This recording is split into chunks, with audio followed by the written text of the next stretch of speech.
Merci à mon tour de vous dire bonjour et de vous souhaiter la bienvenue. Donc, je vous livre in extenso notre préliminaire. Nous l'avons intitulé Proposition de rénovation de la C14. La présente proposition est une contribution aux réflexions en cours sur la manière de sortir des dissensions qui minent l'opposition et qui ont des répercussions incontestables sur la grave crise que traverse le pays. Elle est précédée d'un exposé de motifs en 12 points. 1, 2, 3, relatif à l'apport de la C14 au processus de démocratisation du Togo. Le 4, un constat d'échec de l'apport. Le 5, 6, les causes de l'échec. 7, 8, 9 et 10, les contours des deux branches de la divergence fondamentale au sein de la C14. Le 11, les leçons à en tirer. Et en 12, la problématique du devenir de la C14 et la suite de la suspension de la participation du CAR à ces travaux. L'exposé des motifs. Les manifestations publiques initiées par le Parti national panafricain PNP et amplifiées à partir de septembre 2017 par la C14 s'inscrivent dans la droite ligne du processus démocratique que les Togolais ont enclenché par les soulèvements populaires du 5 octobre 90 et du 16 mars 91. Le processus ainsi amorcé dans les années 90 avait été accueilli avec satisfaction par les populations et a même bénéficié à ses débuts de l'adhésion du régime en raison de la méthode appliquée et de l'enthousiasme suscité dans les différentes régions du pays par les résultats obtenus.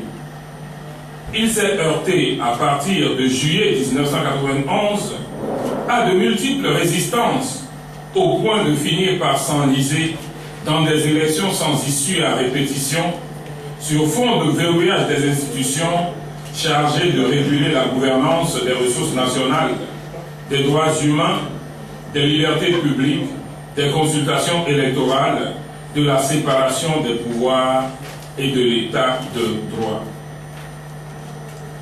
Le pays continuait à s'enfoncer dans ce système de concentration de tous les pouvoirs d'État dans une seule main, quand Tipi Achadam a surgi en août 2017 avec un message qui eut dans le pays et au sein de la diaspora un écho qui a rallié tous les principaux partis d'opposition à la création de la C14.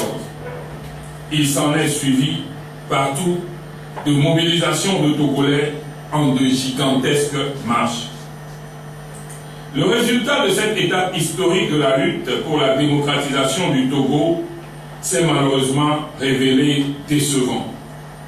Des délégués de partis membres de la C14, réunis les 20 et 21 février 2019 en journée de réflexion, ont à l'unanimité fait le triste et courageux constat, je cite, que la coalition n'a atteint aucun des objectifs qu'elle s'est fixés dans sa plateforme revendicative.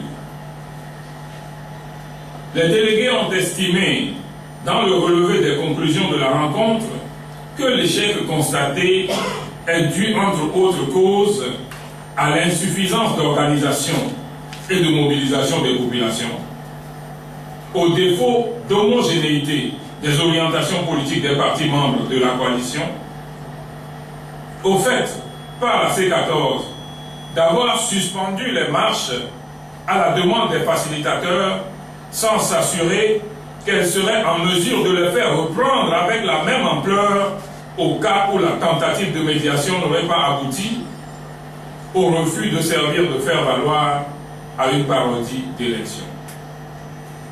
Pour le cas, il aurait été utile que les délégués focalisent plus leur analyse sur la source réelle de l'échec. Il n'est en effet un mystère pour personne qu'au tournant électoral décisif que le Togo a connu depuis le début de son processus démocratique, les partis d'opposition se sont divisés sur le choix à opérer entre deux orientations stratégiques pour venir à bout du blocage à l'alternance. Il s'est agi chaque fois, face aux pratiques antidémocratiques du pouvoir, de savoir, premier tiret, si par l'enclenchement d'une insurrection populaire, on engage les militants et sympathisants de l'opposition dans un processus visant à dégager les tenants du pouvoir par la rue, quitte à boycotter les élections organisées par le régime. Deuxième tiret, ou s'inscrire dans une dynamique démocratique consistant à recourir aux pressions populaires avec pour objectif d'amener le régime à concéder, dans le cadre de négociations avec l'opposition, les réformes politiques nécessaires à la suppression des obstacles à l'alternance par la voie des urnes.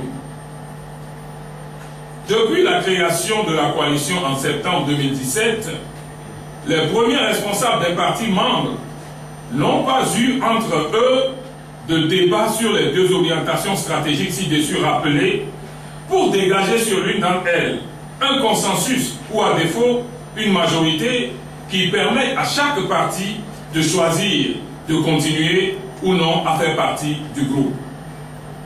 Certains membres de la C14 sont convaincus que c'est en privilégiant la première branche de l'alternative que la coalition a boycotté les élections législatives du 20 décembre 2018 et que si elle avait choisi la seconde, elle aurait entrepris à temps la préparation de ces législatives pour les gagner et en faire une victoire d'étape du scrutin présidentiel de 2020. Le CAR, en ce qui le concerne, n'a cessé de défendre depuis 1991 la deuxième option stratégique comme étant celle conforme aux principes démocratiques. Et c'est dans cette logique qu'après l'élection présidentielle unilatérale de 1993, il s'est battu avec le soutien de la communauté internationale pour faire ouvrir entre le régime et l'opposition des discussions sur les garanties du bon déroulement des législatives annoncées pour février 1994. C'est grâce aux réformes institutionnelles obtenues que l'opposition a remporté la victoire à ce scrutin. L'expérience réalisée à l'époque, en passant outre le boycott prôné par une partie de l'opposition pour participer, dans les conditions rappelées au scrutin de 1994, a conforté le CAR dans l'idée que le couplage des pressions avec le dialogue et les élections est la voie la plus indiquée pour parvenir à l'alternance, pourvu que l'option soit ferme et appliquée de façon méthodique. Le CAR sait qu'au sein de la C14, tous les partis ne partagent pas son choix et que certains laissent entendre par moments qu'il faut exploiter les pressions populaires autrement que par le dialogue et les élections pour mettre fin au système. Ils ne cachent pas leur option pour la poursuite des pressions populaires enclenchées jusqu'à ce que la question du sort du pouvoir en place soit tranchée dans la rue et par la rue. La solution suppose, bien entendu, que l'échec du combat démocratique a atteint le seuil du désespoir. Tout en accordant une place de premier ordre aux pressions populaires dans son programme d'action, le CAR doute en revanche de la rationalité de leur exploitation à des fins de règlement de la question du pouvoir dans la rue. La stratégie en question repose en effet sur le présupposé du plus fort. Or, le complexe du plus fort est une arme à double tranchant qui peut se retourner contre ceux qui tentent d'y recourir dans l'ignorance des moyens de riposte de l'adversaire, alors que, dans un processus de dialogue, l'organisation, le déroulement et l'issue des négociations nécessitent des décisions prises consensuellement par les parties prenantes. Ce qui importe dans cette logique, basée sur le principe du consensus et non sur le complexe du plus fort par désespoir, c'est qu'avant l'enclenchement des pressions populaires, les composantes de l'opposition s'accordent sur toutes les mesures institutionnelles et politiques qu'elles jugent indispensables à la levée des obstacles qui empêchent l'alternance par la voie des urnes, de sorte qu'elles puissent être soudées dans leur défense en cas d'appel à un dialogue. Il convient de faire observer, à propos des défis par effet d'ego, que pour peu que l'opposition s'y prête, le régime ne manque pas d'en tirer prétexte pour prendre toutes sortes de dispositions pour renforcer son hégémonie et affaiblir d'autant la lutte pour l'alternance. Il est temps que nous tirions leçon des méthodes pratiquées pour 1. Chercher à mettre fin au système politique en place par des stratégies autres que les défis sans lendemain et autres pratiques populistes qui, à l'épreuve des rivalités, se dévoilent en illusion du plus fort. 2. Bâtir un Togo prospère pour le bonheur des Togolais de tous bords, dans l'unité, la vérité et la liberté, ainsi que dans le respect du prochain et des autres valeurs définies par des textes consensuels pour servir de pilier à l'édification de notre pays, telles qu'elles ont été constamment prônées par les confessions religieuses et rappelées avec pertinence par l'organisation Espérance pour le Togo lors de son forum des 15 et 16 mars 2019. S'agissant de la problématique du devenir de la C14 et de la suspension de la participation du CAR aux travaux de la coalition, les réponses sont liées. La C14 correspond, de par l'esprit et les circonstances qui ont présidé à sa création, au modèle de structure de mobilisation dont notre peuple a besoin pour réaliser son aspiration à l'alternance démocratique, quand bien même il est apparu que des erreurs ont été commises dans son orientation politique et dans sa gestion. C'est pour cela qu'il est impérieux de prendre en compte les erreurs en question pour procéder à la rénovation de la C14 de façon à en préserver l'esprit. C'est dans cette optique que le CAR formule la proposition dont la teneur suit. Le contenu de la proposition. Le CAR propose, petit a, que les principes d'unité nationale, de vérité, de liberté, ainsi que les autres valeurs énoncées dans l'exposé des motifs soient érigés en valeurs cardinales pour la réorganisation et la rénovation de l'orientation stratégique de la coalition. B. Que la réorganisation de la coalition soit conçue de manière à en faire une structure souple, propice à une coopération horizontale entre les partis membres pour l'atteinte des objectifs du groupe. C. Que les partis membres de la coalition se fixent une orientation politique caractérisée par le recours aux pressions, couplé avec le dialogue en vue d'amener le régime à concéder aux réformes constitutionnelles, institutionnelles et électorales nécessaires à la suppression des obstacles à l'alternance par voie démocratique. D. Que les réformes et leur exécution se fassent conformément aux principes du consensus prescrit par l'accord politique global à des fins de promotion de l'unité nationale. Petit 2.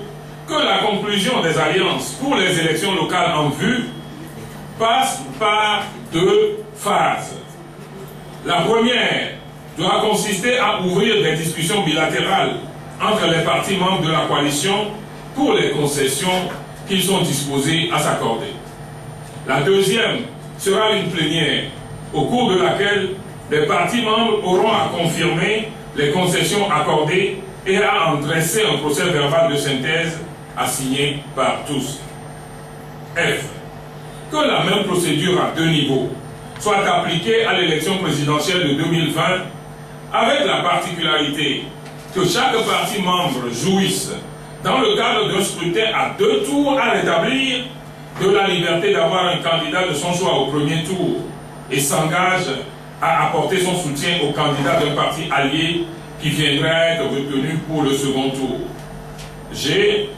Que la rénovation à opérer s'accompagne d'un réaménagement de la dénomination de la coalition et d'un renforcement de ses liens de coopération avec les organisations de la société civile. Le 16 avril, donc, signé M. Fabrice. Merci.